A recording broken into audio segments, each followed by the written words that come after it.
To review films in the post 9/11 period is an opportunity to understand the prevailing mood at the time.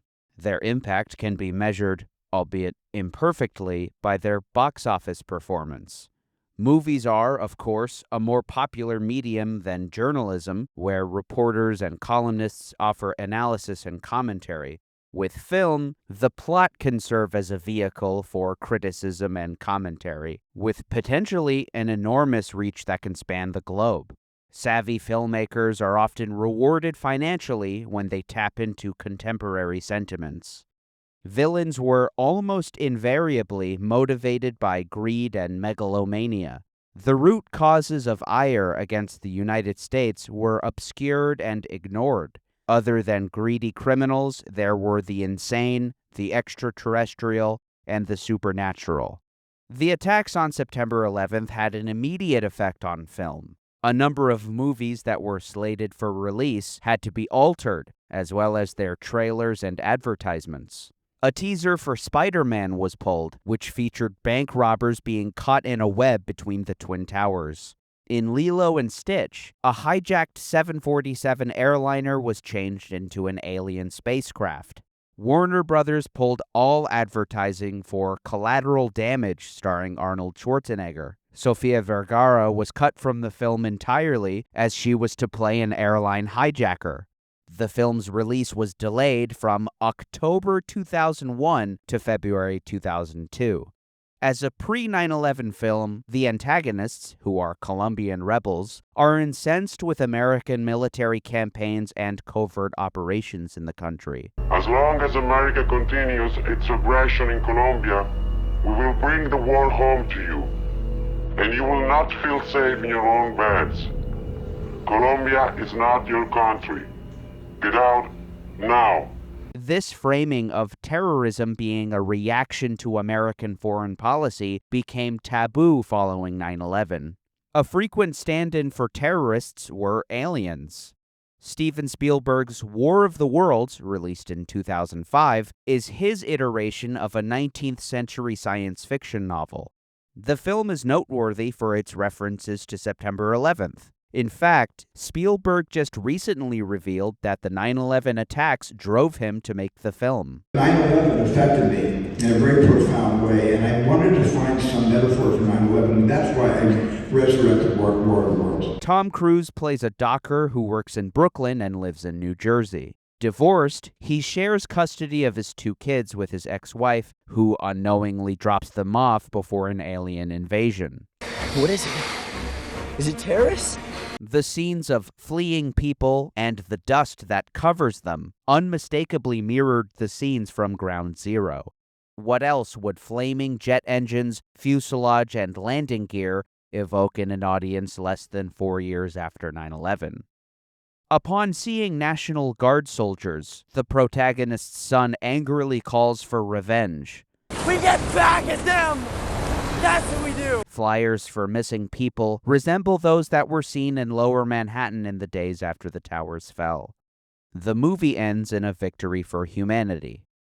Osama bin Laden was aware of, and even celebrated, the impact of 9/11 on the mental health of Americans. In one of his statements, after an accounting of the enormous economic loss reaped by the attack, he observed with pride how the American people are still suffering from depression and psychological trauma as a result of the incident of the 2 towers and the attack on the defense ministry, the Pentagon.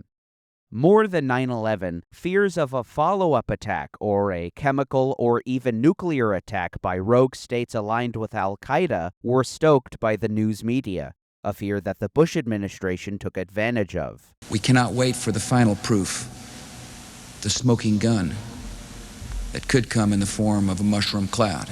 Despite these fears appearing alarmist to the point of absurdity in hindsight, especially given the incalculably unequal share of destruction experienced by Americans compared to Iraqis and others, the prevailing mood in the U.S. after 9/11 could explain how stories of apocalyptic destruction resonated with Americans.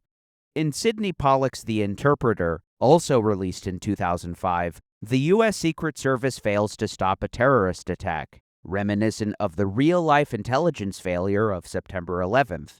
The film is an early example of Hollywood's indictment of the shortcomings of the American government, who themselves were increasingly made into incompetents or even villains. Al-Qaeda is replaced by an authoritarian leader of a fictitious African country who attempts to assassinate an exiled rebel and critic of his regime. And instead of a plane in the Twin Towers, the weapon is a bomb inside a city bus. Hey, guy forgot his lunch. Oh, man.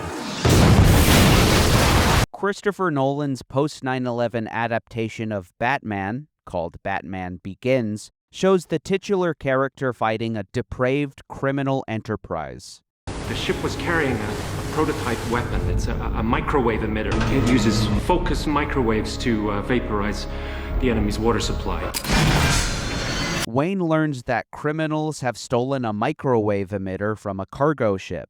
In other words, a powerful device made for military use has fallen into the hands of criminal elements bent on destruction.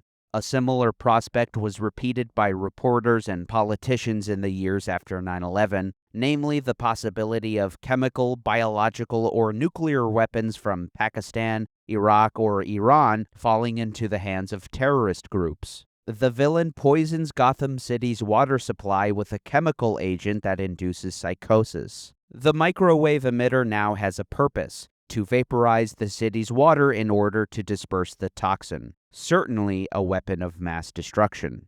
The film thus exemplifies the post-9/11 paranoia about future attacks, utilizing more creative and destructive ways to carry out terrorism, as well as the corrupt and inept government that is powerless to stop it. Indeed, a chemical attack was a frequent doomsday hypothetical after September 11th. Immediately after the attack, the government banned the use of crop dusters as a precaution, owing to fears they could be used for a chemical or biological weapons attack. News of the ban prompted further anxiety.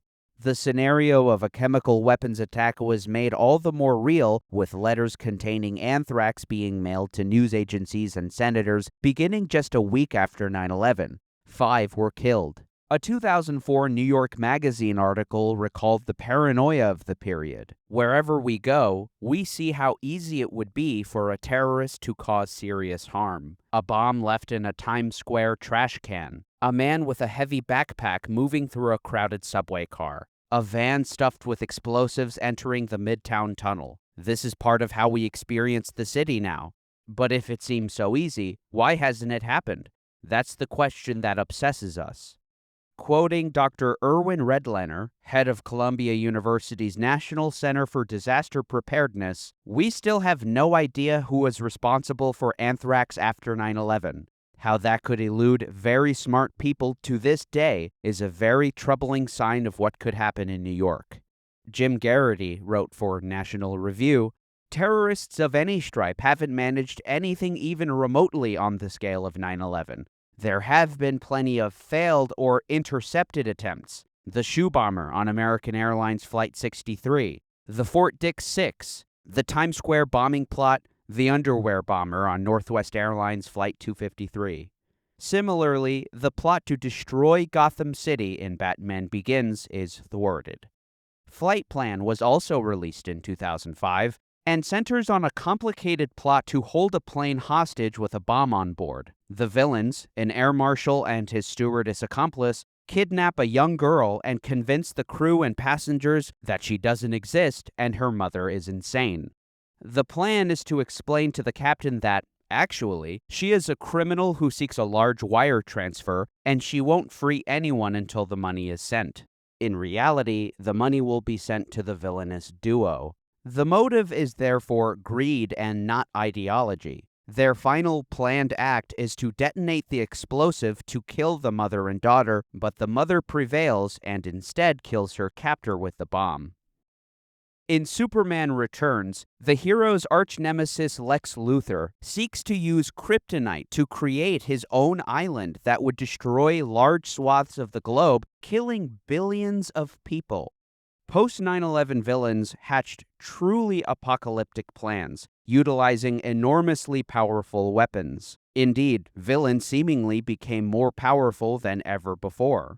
In Casino Royale, the first film featuring Daniel Craig as James Bond, the 9/11 attacks are directly referenced. The criminal antagonist has insider knowledge of the attacks, which he used to short airline stocks, earning a windfall profit. When they analysed the stock market after 9/11, the CIA discovered a massive shorting of airline stocks. When the stocks hit bottom on 9/12, somebody made a fortune. The villain, known as Le Chiffre, is described as Private banker to the world's terrorists. He later plots to blow up a prototype airplane owned by Skyfleet, a fictitious airline, in order to make another windfall from short selling. Short another million shares of Skyfleet stock. No one expects this stock to go anywhere but up. Just do it. The plot to blow up an airplane, naturally evoking comparisons to similar plots, is made into a clever way to make money. Though Le Chiffre is called a terrorist financier, in this case he and his would-be bomber accomplice are by definition not carrying out a terrorist act. It is an apolitical attempt at making a large profit.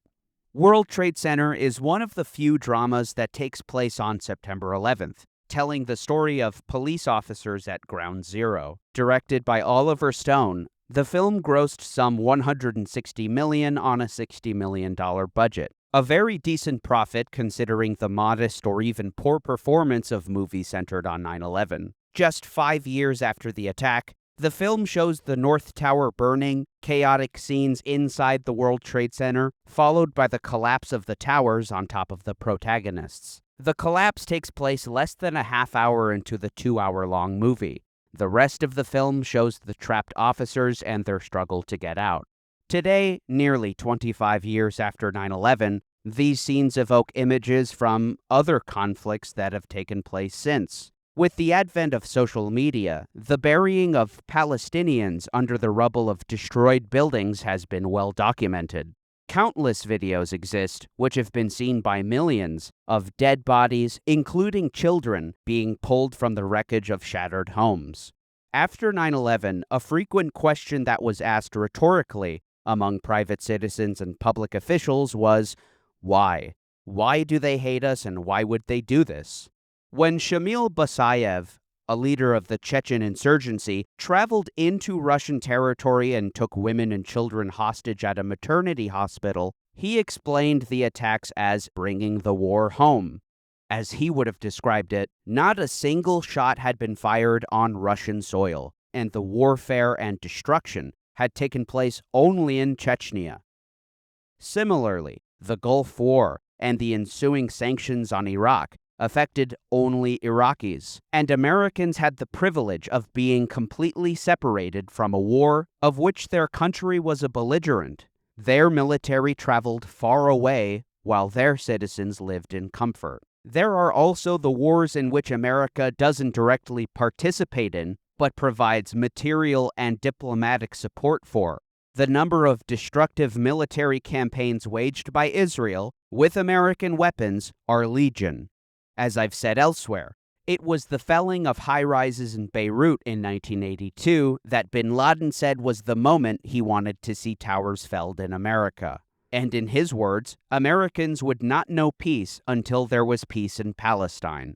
But this sentiment was deliberately hidden from Americans, as the Bush administration directed news agencies not to air footage of bin Laden's statements, which would have informed the public of his worldview. The Bush administration and opportunistic pundits and politicians offered their own reasons as to why, which ranged from they hate us because we're free, and Islam as a religion and its billions of followers are inherently evil. The attacks were frequently portrayed as completely random and unprovoked.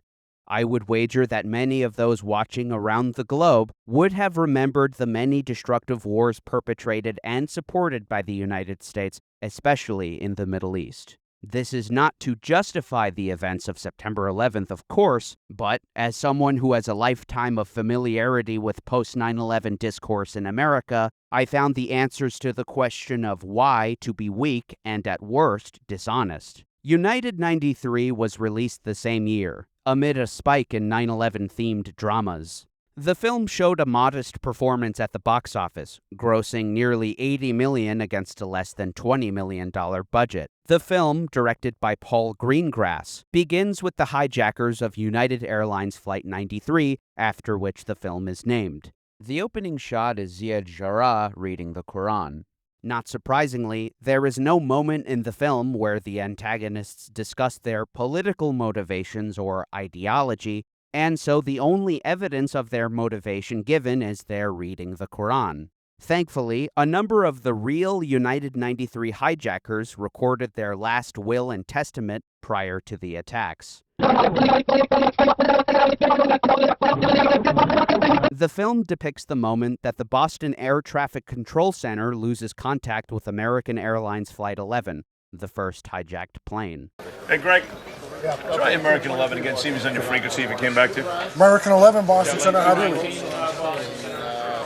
American Flight 11. Here's the real audio from Boston Center to compare. American 11, climb maintain level 350. American 11, Boston. He will not respond to me now. Looks like he's turning right.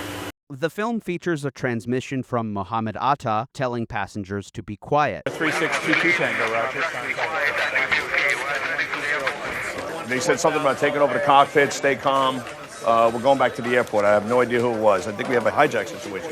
Shortly after, an FAA worker tells his superior that a flight attendant on board called American Airlines. Here's the actual audio of a phone call to the American Airlines emergency line. The flight attendant is advising our reps that the pilot, everyone's been stabbed. They can't get into the cockpit, is what I'm hearing. Oh, the hijackers are in the cockpit. Oh, no. In the film, the FAA and NORAD lose track of American 11 over New York. Then, CNN reports a plane hit the World Trade Center. New York Center then loses contact with United 175, which also has its transponder turned off. That real-life moment was also recorded. United 175, recycle your transponder and squawk code of 1470. United 175, New York. I can't get a hold of the United 175 at all right now, and I don't know where he went to. We might have a hijack over here, two of them. In the film, the workers at New York Center watched the second plane crash in real time. In another disturbing recording, a worker from New York Center watches helplessly as another large plane is descending rapidly toward New York. He's descending pretty rapidly, and especially what just happened in there. But it looks like he's going into one of the small endpoints down there. Wait a second. No, this guy's a big boy. This guy's a big boy because he's leaving some big contrails. Do you know who he is? We don't know who he is. We're just picking him up now. All right, heads up, man. It looks like another one. All right. Despite this world-changing turn of events, as shown in the movie, United 93 is still responding to air traffic control. At the National Air Traffic Control Center in Virginia, news comes in that another plane, American Flight 77 out of Dulles, is missing. 77 had stopped responding over Appalachia. An audio recording captures the moment Indianapolis Center loses contact. American 77, Indy. American 77, American Indy radio check. How do you read? American 77, I don't know what happened to him. American 77 was was just west of Charleston, West Virginia, at flight level 350. It's a heavy Boeing 752. And disappeared off our radar scope. We now believe that aircraft may have been hijacked, although no one has, we have nothing to verify that. What with the World Trade Center, we could have another loose aircraft out there somewhere. In the bathroom aboard United 93, Ahmed Al-Haznawi is fashioning a decoy bomb out of clay, batteries, and wires. Then the hijacking begins. Throats are slit in the cabin, and there's a chorus of screams. Ziad Jarrah commands a stewardess, who has a knife against her throat, to open the cockpit. As opposed to the other planes who stopped responding to calls, the two pilots of United 93 desperately shouted Mayday, which was heard by air traffic control. The pilot's struggle is depicted in the film.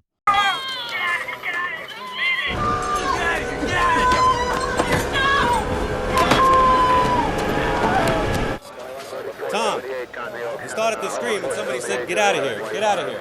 The next plane crash is American 77, which strikes the Pentagon. After this, Ben Sliney, on his first day on the job as head of the National Center, orders all planes over U.S. airspace grounded. Sliney plays himself in the movie. This is a national emergency. Everyone lands regardless of destination. Nobody's coming into the country from now on. Everyone?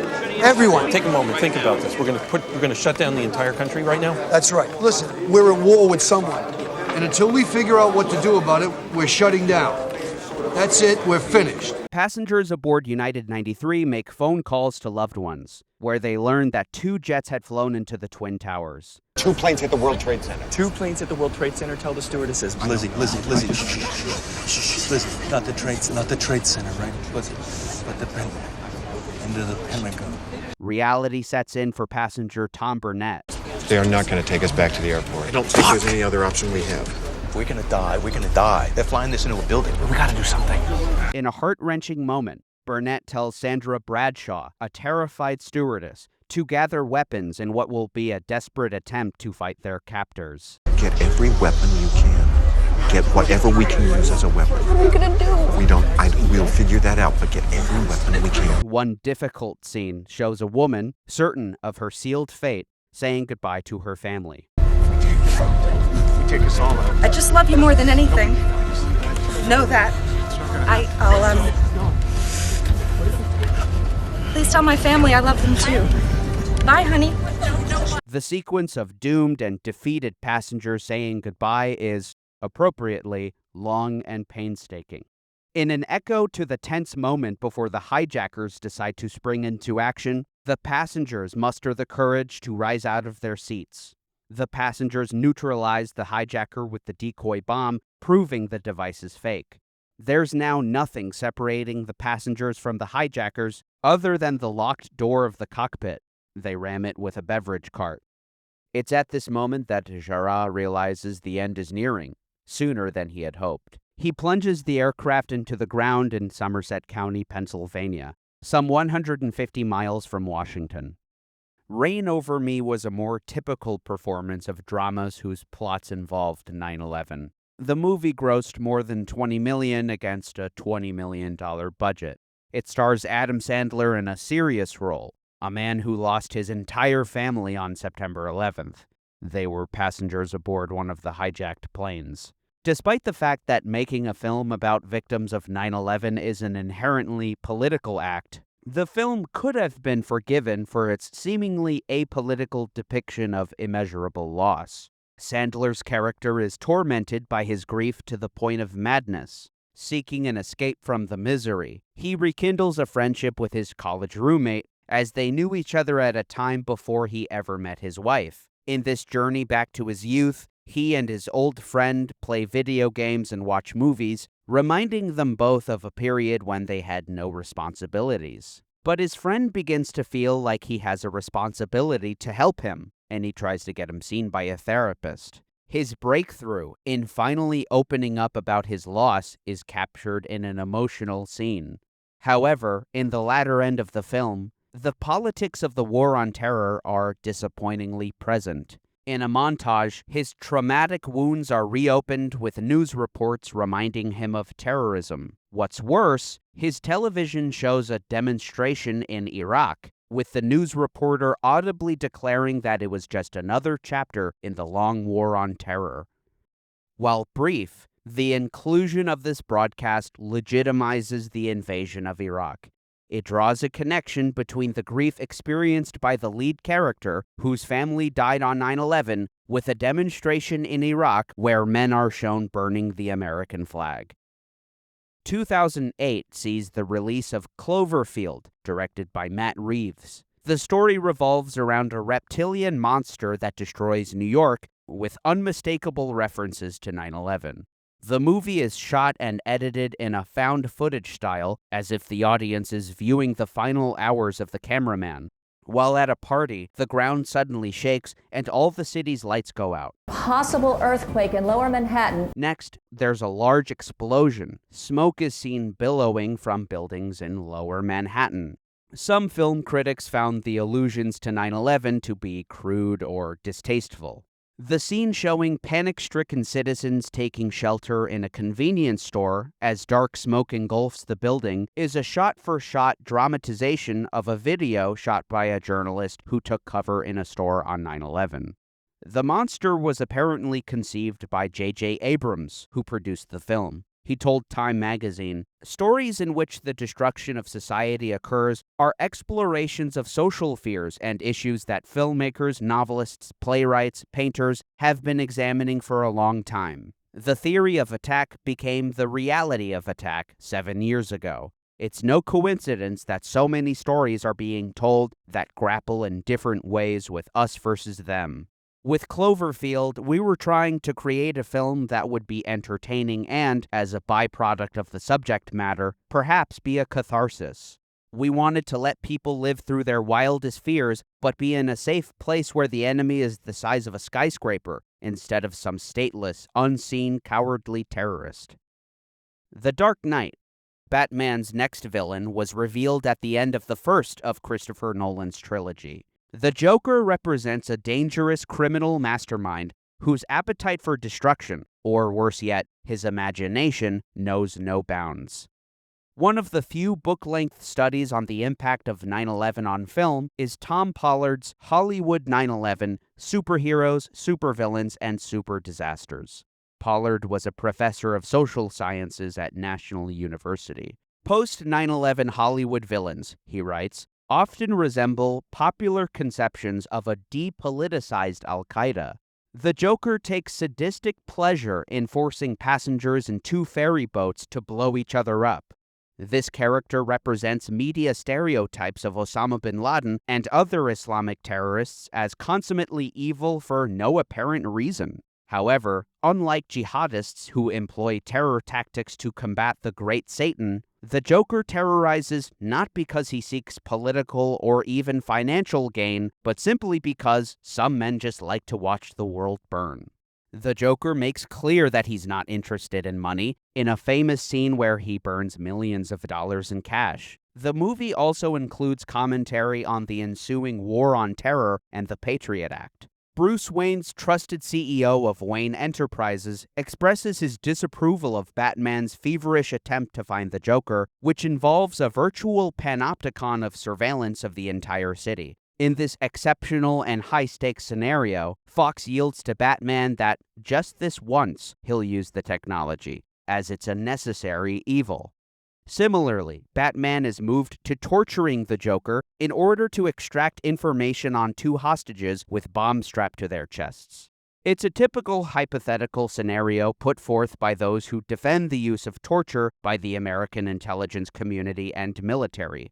The Abu Ghraib torture scandal spawned a debate in the United States about whether torture was justified when applied to members of Al-Qaeda and others targeting the United States. American law professor Rosa Brooks observed in a 2005 LA Times article, "The so-called ticking bomb scenario has proved remarkably effective as a rhetorical tactic for diffusing opposition to controversial interrogation techniques.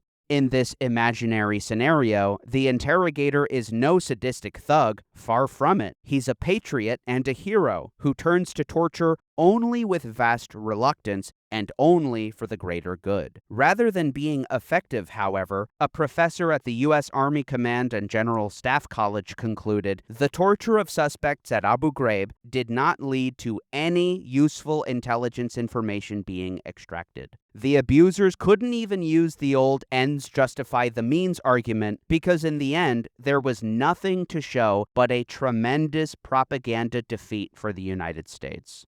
The tried and true method, most associated with the FBI and law enforcement, was building rapport. The CIA and military have long preferred a coercive, hostile route that has yielded little results. Contrary to the insane or money-hungry villain, Ridley Scott begins his film Body of Lies with a Muslim man who vows to strike Westerners in response to wars in the Muslim world.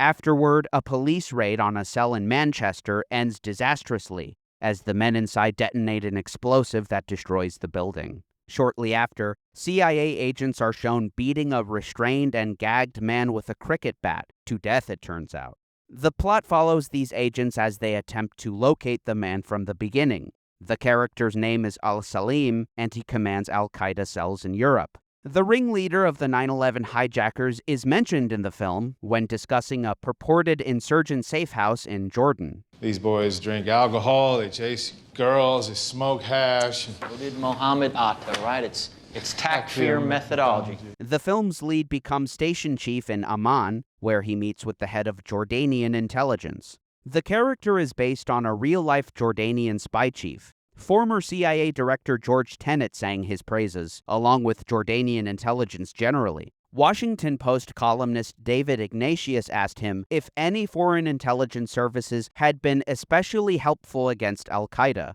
and he answered instantly, the Jordanians. Pollard wrote of Body of Lies, Scott's film makes it appear that al-Salim cares more about his media image as a powerful jihadist than he does about his actual mission. Unfortunately for the United States, however, for decades, bin Laden revealed no such weakness, allowing him to elude capture until his death at the hands of U.S. Navy SEALs, announced on May 1, 2011, nearly 10 years after 9/11. The taking of Pelham 123 had a large budget, some $100 million. The $150 million it grossed would have reaped a greater profit had the film been less expensive. While based on a novel from 1973, which was adapted into a movie the following year, the 2009 version is darker. The moment the criminal plot first unfolds evokes scenes from United 93. The leader of the hijackers threatens the operator and tells him to open the door to the cab, much like how the airplane hijackers strong-armed their way into the cockpit. The hijackers stop the train inside of a tunnel as a curious MTA dispatcher takes notice. The scenes from the Metro Rail Control Center are nearly identical to the scenes from the air traffic control centers in United 93. Pelham 123, come in to me, Pelham 123. Pelham 123, Jerry Pollard, what's going on down there? This is Control Center. What's going on, 123? The hijacker states his aim, a $10 million ransom in less than 1 hour, or he'll kill one passenger every minute beyond that. The various allusions to 9/11 are not extended to the antagonist, who is not motivated by ideology, but greed. He's also psychologically disturbed and violent. Extremely loud and incredibly close. The film offers a backstory to the falling man, the person famously photographed while falling to his death on 9/11. The photo needs no introduction, as it's universally recognizable. That might have something to do with the fact that an estimated 2 billion people worldwide watched news broadcasts showing the September 11th attacks.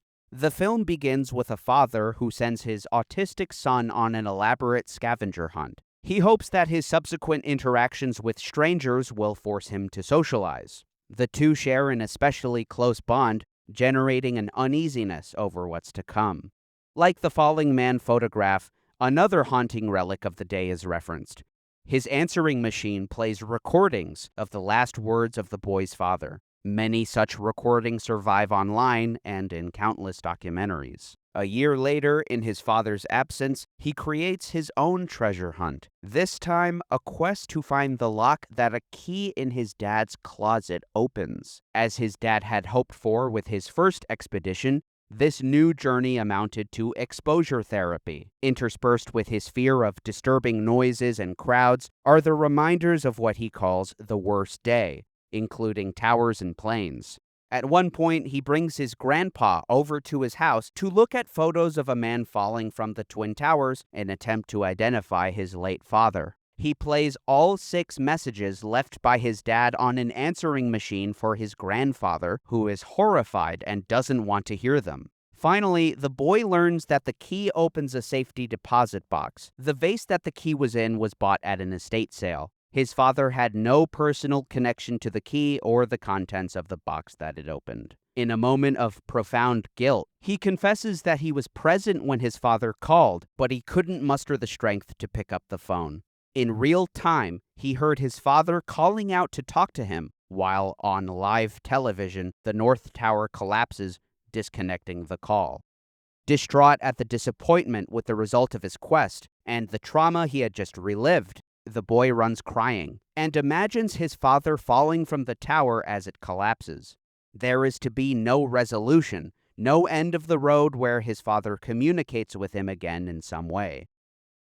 But as it turns out, he does get one last correspondence from his dad when he locates the final clue of the scavenger hunt he embarked on before his death. In an illustrated scrapbook of his exploits bearing the title of the film, he dedicated 2 pages to a pop-up World Trade Center. A pull tab reveals a square framed by construction paper over a sequence of drawings of his father falling from the tower, but pulling downward reverses his fall and places him safely back into the building. There is no attempt by the protagonists to come to terms with the root cause of 9/11, no reflection on American foreign policy or the ideology of the hijackers. Unlike Reign Over Me, the film does not make fleeting references to the War on Terror. The family's response to the death of their patriarch was probably quite ordinary. They were exasperated and grief-stricken. I don't know why a man flew a plane into a building. I don't know why my husband is dead. But no matter how you try, Oscar, it's never gonna make sense because it doesn't. It doesn't make sense. As the boy makes clear repeatedly, part of the shock and confusion comes from the fact that his father was killed by people he didn't know, for reasons he can't understand. Nonstop. Though it was released a decade after Flight Plan, Nonstop borrows heavily from its plot. It's another thriller set inside an airplane that's been held hostage by deranged killers who, as in Flight Plan, want millions of dollars wired to them. The main difference is that the lead in this film is an air marshal. In Flight Plan, the villain was an air marshal. The countdown in which a passenger will be killed in 20 minutes unless the money is sent also reminds one of the taking of Pelham 123. But as opposed to other films in which terrorists are replaced with greedy criminals, the mastermind is asked why he's doing this, and he replies that he has his reasons. And again, like Flight Plan, the mastermind cleverly frames the protagonist as the villain. Throughout the film, Homeland Security is on the phone with the air marshal. The agent on the other end suspects that he is the mastermind, and even ends contact with him because they don't negotiate with terrorists. The scene in which passengers are convinced the air marshal is a hijacker, and they consider their options accordingly, reminds one once again of United 93. The passengers watch live news coverage of their allegedly hijacked plane, with commentators speculating that he's a mentally unstable air marshal turned terrorist. Given the elaborate plot, which includes a bomb on board the plane, the air marshal suggests that it was never about the money. It's not about the money. And even if I find him, I don't think he ever intended to get off this plane. It's a suicide mission. It's revealed that the terrorists are a 2-person team. A monologue from the mastermind explains his motivation. 3,000 people died that day, including my father. So I joined up because I wanted to go fight the cowards that did it. But I just ended up fighting a war that I still don't understand. And came home to a country where nothing had changed. Until now. Unlike many post-9/11 villains, he was not interested in money. And he was not in the throes of insanity. He cogently explains that he had lost his father on 9/11. After deploying overseas in order to try to fight those responsible, he realized that he had been misled by his country and that the United States government bore responsibility for failing to stop the attacks. This complicated plot was an attempt to exploit the weaknesses in airport security in order to show that 9/11 could be repeated. The film ends happily as the air marshal overcomes and kills the 2 attackers. Like Flight Plan, he is vindicated, and those who doubted him are apologetic. I've spoken about Zero Dark 30 in a previous video, a Patreon exclusive about Osama bin Laden. 9/11 is prominently featured in the opening sequence. There's no visuals, just a black screen that reads September 11th, 2001. It's the audio that sets the scene and creates the harrowing atmosphere. Included in the montage are air traffic control recordings, radio chatter from first responders, and most chillingly, 911 calls and calls to family members. Geoff King writes in an essay featured in American Cinema in the Shadow of 9/11, a stark impression is created, sustained for nearly 90 seconds, one that seeks to evoke the horror of the occasion without what might be seen as the exploitative use of any visual representation.